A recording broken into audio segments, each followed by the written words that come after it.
Hola amigos, ¿cómo están?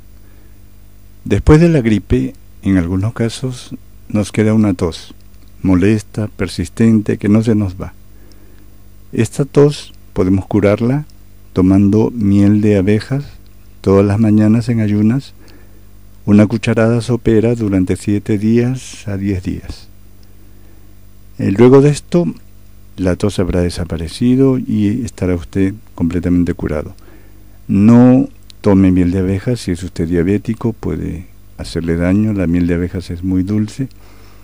Y si es que después la tos aún persiste, ya debe consultar usted a un especialista.